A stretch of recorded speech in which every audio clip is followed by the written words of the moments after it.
Call me old-fashioned, but when I voyeuristically watch two complete strangers have sex on a rusty picnic table, I'm hoping at least one of them is hot. But when they have the physical and sexual appeal of two hyperventilating, bloated water moccasin, I lose interest pretty quick. But then that inner glutton for visual punishment takes over, and I find myself unable to look away from that skin-on-skin psoriasis train wreck. It's like I'm somehow hoping to morph them into different people, celebrities, models, yoga instructors. Anyone but the retina-burning scar that will forever recreate itself anytime somebody mentions the words sex, moccasin, or picnic table.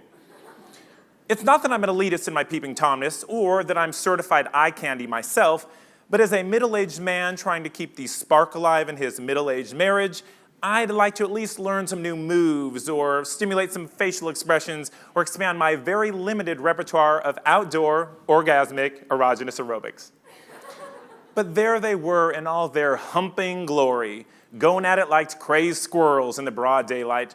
No cares in the world for the dozens and dozens of other beachgoers around them, singles, couples, trios, everyday people basking and baking in the sex-soaked Saturday sun. Such was the scene at the grand jewel of the Pacific, the Eden Laredo Resort, or, as it should have been called by the health code violating smorgasbord of Brits who ran it, Nacho's House of Sleaze and Fleas.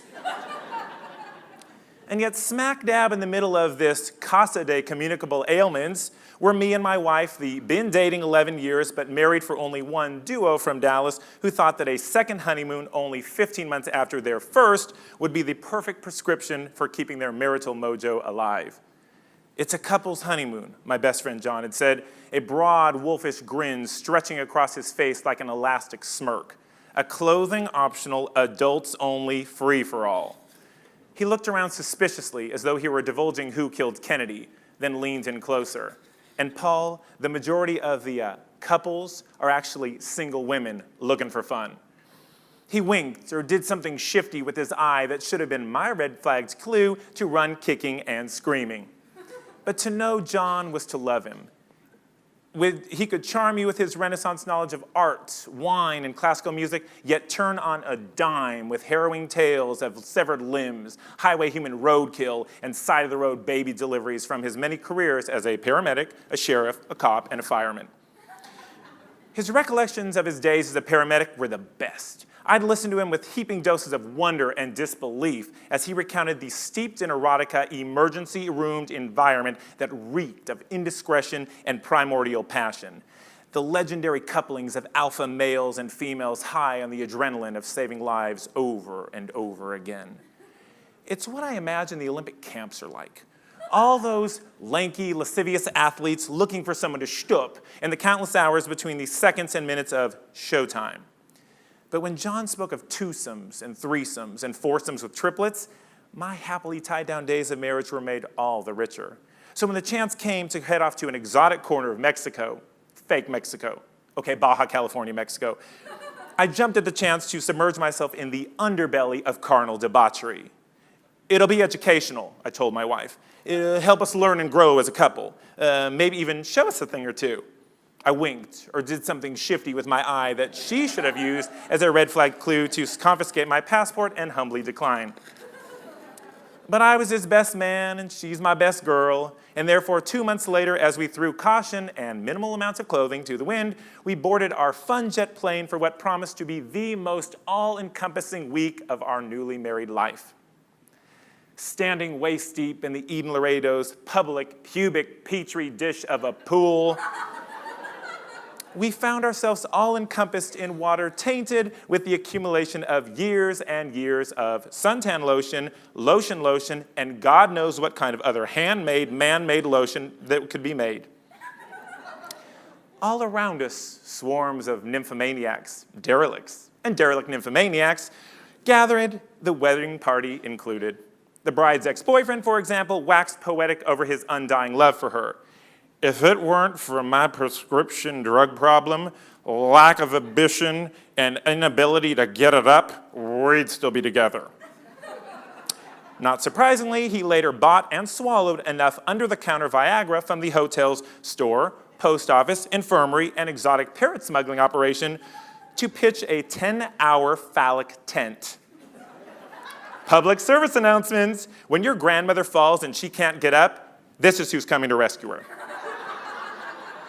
Then there was the curvy, bi-curious bridesmaid who got so drunk that after she walked through a plate glass window unfazed, she cradled her blood-soaked boobs tenderly, calling them her Kool-Aid babies.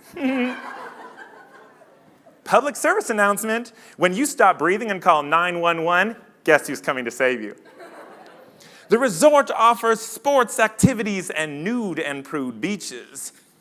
Call me old-fashioned, but when I watch a lipo-sucked and tucked businesswoman from Bakersfield bask in her own pre-selfie, self-directed, topless, and bottomless photo shoot, I'm hoping to at least learn a thing or two about the female body.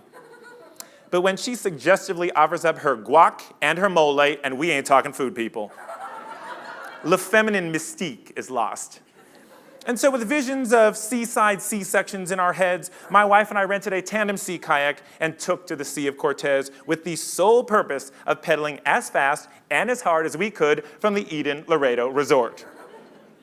But after an hour of literally going nowhere and the Shoreline Amateur Centerfold still in our line of vision, I looked at my wife, deflated. "We can always go back to our room," she said coyly, "for some good, clean fun." To say the place was filthy would be like stating that Mickey Rourke's hair in The Wrestler was lustrous. Our collective OCD kicked into overdrive, and when the sheets actually crunched beneath us, we switched rooms. The resort offers nightly entertainment with local talent and staff shows. That night's extravaganza, an homage to Disney, was more like an insult to Broadway. The Little Mermaid looked more like knocked up Raggedy Ann. And the Seven Dwarfs, freaky, geeky, creepy, schluppy, wino, albino, and limping doped uppy, were a cluttered mess of hand-sewn costumes, unrecognizable accents, and an only talent of putting dinner theater to a bad name. In not wanting to face our room sober, we lapped up as much low-end tequila as we could and made our way back to our room and went to bed, in our clothes and on our suitcases. Call me old-fashioned, but when I'm woken up by people in the next room bumping ugly, I want to at least learn some new phrases, mimic some new accents, or learn some of that nasty, filthy 50 Shades of Grey vernacular that got half the clitorate world hot under the collar. But there's only so many times you can listen to ooh, ow, before you pound on the walls and scream, "Oh, for the love of San Miguel de Guadalupe, come already!" And then you have a collective come-to-Jesus moment as you make the realization that you are only just a year into your actual marriage and you've already become those people who look down their noses at other people getting it on freely and fervently. Those people who can't look past the slime and grime of hotel linens to put a couple of notches on the mismatched and heavily notched bedpost. And when you do, you briefly question everything about your own marriage, what it is and what it isn't. Were we ever like that? I asked my wife. So desperate to be heard? So desperate to get it on? No, she replied, nearing the door, her already packed suitcase in hand. And in that one word, and as she silently indicated that we'd now be vacating our second room in as many days, I looked at her with deep, genuine love.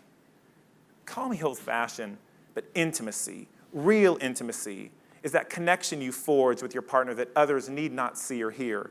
Because as invigorating and indulgent as relationships may be, it's not the public displays of affection or those "I can moan louder than you" sex parades that make us right for each other.